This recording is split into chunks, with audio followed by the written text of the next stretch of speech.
arrive dans le top 20. Et là, j'ai un petit problème, je viens de voir. Il y en a 16 que je compte mettre dans le top 20. Donc là, je pense qu'on va repiocher dans bien pour mettre dans le top 20. Il y a 4 albums qu'il va falloir repêcher pour mettre dans le top 20. Et bah, tu sais quoi, pour leur donner leur chance, en numéro 20, je mets Irréversible, partie 2 de Train Fantôme, pour leur donner de la force. Car ils sont vraiment trop forts. Et je trouve pas ça déconnant de les mettre là. Mon cœur bat de Nelik, parce que je l'ai bien aimé. On va mettre Soda de Green Montana, comme ça je vous fais plaisir. Et en vrai de vrai, quand je regarde la liste, je me dis que c'est lui que j'ai un peu préféré. Donc je le mets top 18. Et qui va être le top 17 ? Vous savez quoi ? On va mettre volume 1, parce qu'en vrai je l'ai bien aimé, je l'ai bien séché. Le son avec Guy de Besbar, pas mal. On a le début du top 20, on a le top 20, le top 19, le top 18, le top 16. On va pouvoir reprendre le top du coup, comme c'était prévu. Le top 15, je vais argumenter avant, parce que La Plage en top 15, l'album il est cool. En vrai, l'album il est cool, j'ai vu beaucoup de gens cracher dessus. Il est super, les gars, je vois pas pourquoi vous vous plaignez. Il mérite sa 15e place du top. En 14, SDM à la vie, à la mort, parce que c'était une bonne surprise. Je l'ai bien aimé. 13, on va pas abuser, on va mettre J'ai menti de Damso. J'ai vu que les gens s'en sont plaints. Moi, j'ai trouvé. En vrai, l'album c'est un 50-50. Il y a le son Chrome que moi j'ai bien aimé. J'ai bien aimé. Le son Laisse-moi tranquille, je le trouve incroyable. Le son Damsotiste, je le déteste, il est horrible ce son. Pense pas déconner en le mettant top 13. Top 12, DLPDA de RK. Alors oui, il y en a, ils vont dire quoi ? RK dans un top 20 2024, mais t'es fou ? T'es fou ? Oui, je suis fou. Mais en vrai, je l'ai écouté et il m'a grave surpris, je m'attendais à ce que ce soit comme Mentalité que j'ai pas aimé. Depuis Neverland, je trouve que RK fait de la merde. Parce que Sans Rancune, je l'ai pas aimé. Mentalité, je l'ai pas aimé. Par contre, Suicide DLPDA, je l'ai bien aimé. Top 12, Bon courage de Kalash... Bon courage de Kalash... Bon courage de Kalash... Bon courage de Kalash Criminel en top 12. J'ai eu du mal à le dire. Hein. Je l'ai bien aimé. Le t-shirt et tout. J'ai le merch. Je trouve qu'on le souligne pas assez cette année. Top 11, Pyramide 2 de Ouais Renoir. Les gars, je fais partie des gens qui n'ont pas aimé Telegram. Qui n'ont pas aimé Telegram 2. Qui en 2023 disaient Ouais Renoir surcoté. Je comprends pas toute sa fame.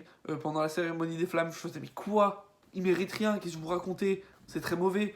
Et là, début d'année, balance Pyramide. Quel album de fou. Oh ma veste, je l'ai retourné comme jamais. Et ensuite, il balance Pyramide 2, qui est un peu moins bien, mais qui est quand même ouf. Et donc là, on rentre dans le top 10. Qu'est-ce qu'on va mettre ? Numéro 10, SCH, Préquel, Julio. Il y en a, il aurait mis plus, bien aimé dans l'ensemble. Mais il n'y a pas de son à part entière que je me suis bien écouté. L'album au complet, je me suis écouté 2-3 fois.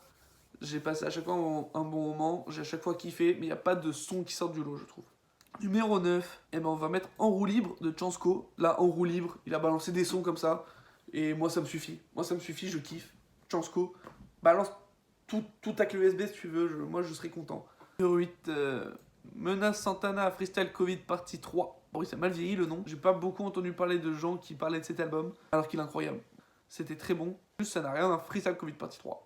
Numéro 7, Dime OV3 au carré. Je l'ai beaucoup aimé. Sur le coup, j'étais très surpris. J'ai bien kiffé, écoutez-le en entier. Pareil, c'est un projet que, comme SCH Préquel Julio, c'est tout l'album est consistant et tout l'album se suffit à lui-même. Et il n'y a pas vraiment de son solo que tu retiens. C'est vraiment une performance complète sur l'album. Donc c'était, moi j'ai beaucoup aimé. Numéro 6, Dire je t'aime de Ben PLG. Parce que quand même, il était beau. Cet album, il était beau. Il était cool, Ben PLG, ça fait plaisir de le voir si haut dans le classement. Moi, je l'ai découvert avec un feat avec Cyril MP4, si vous voulez. Je suis pas certifié, on poste, on n'est pas certifié. 2000 abos, je serais personne. Je suis pas certifié, je suis pas tout seul. Et quand j'ai vu dans Nouvelle École la bavure qui s'est pris, j'ai fait putain, les gens découvriront jamais ce génie, j'avais trop la haine. Et finalement, si, les gens se sont pris. Et Dire je t'aime, c'est oufissime, c'est un très bon album. Top 5, Ouais Renoir, Pyramide 1, feat avec Damso, Aya Nakamura, Hamza, je l'ai vu aux Ardentes. Pyramide 1 et 2, c'était trop. On passe au top 4. Kershak, saison 2. Il y en a qui vont crier dessus, je suis un gros fan de Kershak. Je suis un gros Yankee de Kershak. Confiance, j'adore cet album. En 2022, c'est celui que je voulais vous voir percer. Il y a saison 2 qui sort. La première fois que je l'écoute, je fais ok, je me le réécoute. Je me dis putain, il est peut-être aussi bien que Confiance. Mais je le réécoute une troisième fois, je fais putain, il est mieux que Confiance. Je l'écoute une 4e fois, je me fais putain, mais c'est un album de fou. 5e fois, je l'écoute quotidiennement. J'adore cet album. Il y a trop de sonorités différentes, c'est trop intéressant. Il y a de la trap, il y a de la jersey, il y a de la drill, il y a tout. C'est numéro 3. PLK, chambre 140. Et je le prends dans l'ensemble. Je fais pas partie 1, partie 2, partie 3. Tout, chambre 140. Et putain que c'est efficace. Le son 1€, 1E. Le son avec Hamza. Le son Bikini Bottom. Il y a trop de sons sur cet album qui m'ont accompagné pendant l'année. On passe au numéro 2. SCH, JVL, IVS 3. Futur classique. Classique parmi les classiques. La vidéo réaction dessus. Vous savez que j'ai kiffé cet album. Et pourtant il est sorti en fin d'année. C'est rare qu'en fin d'année je me dis putain l'album il est ouf. Et je le mets dans top 2. Genre l'album là où je l'ai écouté c'est il y a 10 jours. J'ai découvert cet album il y a 10 jours. Là on est le 16 au moment où je tourne. Je l'ai écouté il y a 10 jours. Et il est déjà top 2 de l'année. C'est vraiment fort. Donc il y a peut-être moyen qu'il soit top 1 en fait avec du recul. Mais il y a un album qui m'a accompagné trop de temps au long de l'année. Soul Sad de Zamdan. Quel album de fou. C'est un double album. Et lui c'est le seul que ça m'a pas fait chier. Je l'écoute et je me prends une claque. Je fais oh putain c'est fort. Si c'était juste ça, je pense que j'aurais préféré SCH IVS 3. Et là, je me dis, bah tiens, je vais me réécouter Soul Sad pour être sûr que j'ai bien kiffé. Je me lance, j'écoute ce que j'ai déjà écouté, je fais ok, c'est cool. Là, je vois ça dérive sur un son avec Niska. Je fais quoi?